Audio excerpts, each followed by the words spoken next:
मुझे यहाँ आकर बड़ी खुशी हो गई कि ब्रह्मा विष्णु महेश के मंदिर में मैं भगवान का दर्शन करा।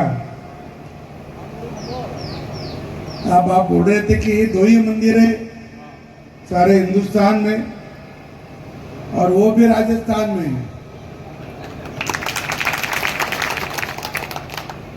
राजस्थान में तो मंदिरों की कोई कमी नहीं, हर समाज के हर गांव में उतने मंदिर दिखाई देंगे आपको। केवल मंदिर नहीं तो उनकी व्यवस्था भी है,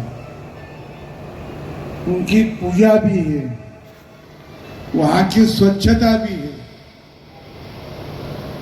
और राजस्थान में इतना कला कौशल्य के लोगों के प्रति था कि उन्होंने बहुत अच्छे मंदिर यहाँ निर्माण किए। राजस्थान में जो मंदिर बनाए गए तो उसमें से तो बहुत मंदिर बहुत पुराने हैं। हमारा उधर एक जैन समाज का मंदिर है रणकपुर में, उसको बनाने के में 64 साल लगे, 64 वर्ष लगे। और इतना बारीक कौशल्य वहां उन्होंने निर्माण किया। और आप सभी राज पुरोहित, मेरे मित्र, हमारे कार्यकर्ता, हमारे एमएलए, माजी मंत्री राज पुरोहित मुंबई में थे, अभी नहीं रहे वो, अभी गए। लेकिन उन्हीं का भी गांव इधर ही है। वो गांव में भी एक बार मुझे वो जिला में मिले थे, इधर लोक भवन में भी आए थे। और मेरे ख्याल से राज पुरोहित ये जो समाज है, ये तो राजे महाराजे के साथ रहने वाले हैं, उनके अड़ोस पड़ोस पे रहने वाले हैं, उनके यहाँ देव धर्म की पूजा अर्चा भी करने वाले हैं, उन्हीं को सलाहकार भी उनके रहते थे। और वो भी आपसे, क्योंकि आप तो एक तब, मैं किसी जात का नाम नहीं लेता हूं, लेकिन ब्राह्मण समाज, राज पुरोहित और देव धर्म के बहुत नजदीक वाले, वैसे ही राजा महाराजों के नजदीक रहने वाले, तो कई सलाह मतलब भी आपसे करते और आप भी उनको सलाह देते। ऐसा ये समाज है। लेकिन मुझे एक बात का ध्यान आता है कि जब मेवाड़ छोड़ के राजस्थान के और राजाओं ने मुगलों से मिलजुल कर रहे, उसका सलाह आपने दिया था या न दिया था मुझे मालूम नहीं, लेकिन वो उनके साथ नहीं रहते थे तो आज अपना चित्र भी अलग रहता था।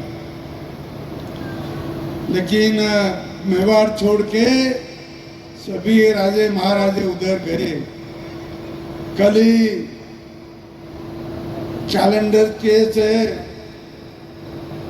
हमारे महाराणा प्रताप की जयंती हो गई और की तिथि से तो आगे आने वाली है, हाँ, जून में। लेकिन कोई अभी भी मनाते।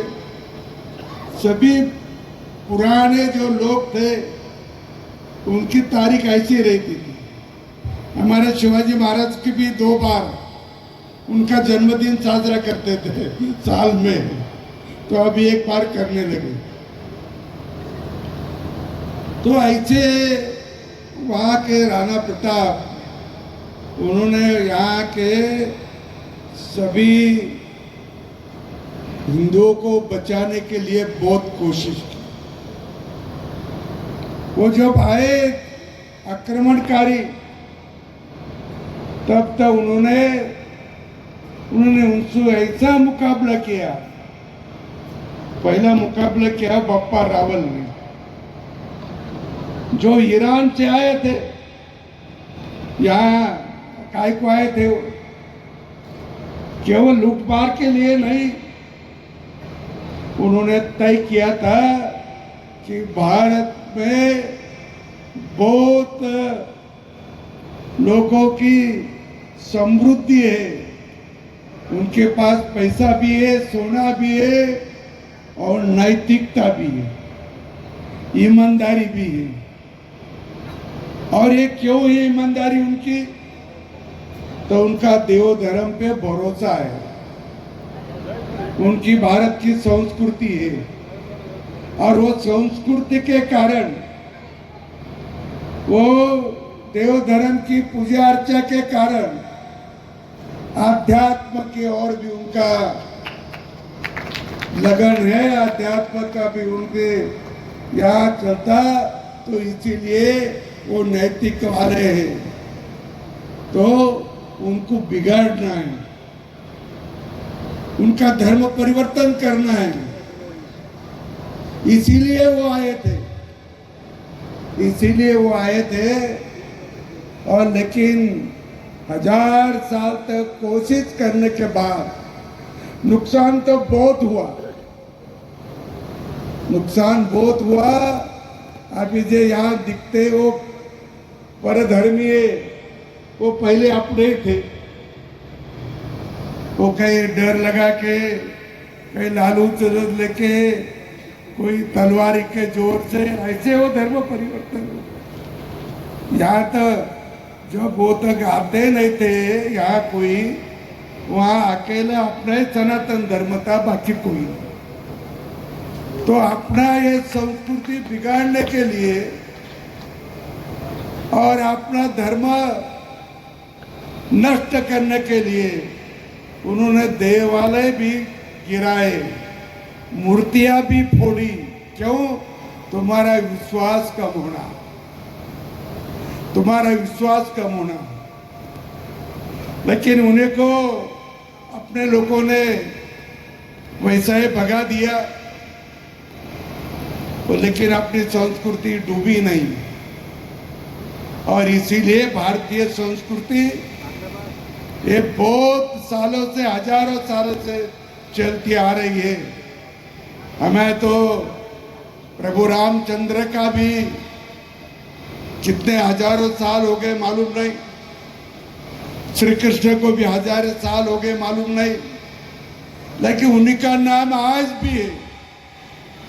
जो विदेश के लोग हैं वो चर्चा करते हैं कि भारत के लोग कैसे कैसे, जिनका हजारों साल पुराने 2 किताबें, एक महाभारत और एक रामायण, उनके तरफ बहुत विश्वास।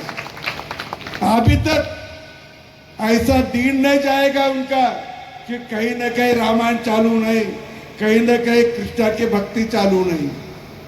इतना विश्वास है, और ये 2 किताबों में इतना विश्वास वो ये भारतीय लोगों का है। ये नष्ट करने के लिए आए थे, लेकिन अपन उन्होंने किया तो भी नुकसान तो किया बहुत, लूटमार बहुत की, लूटमार।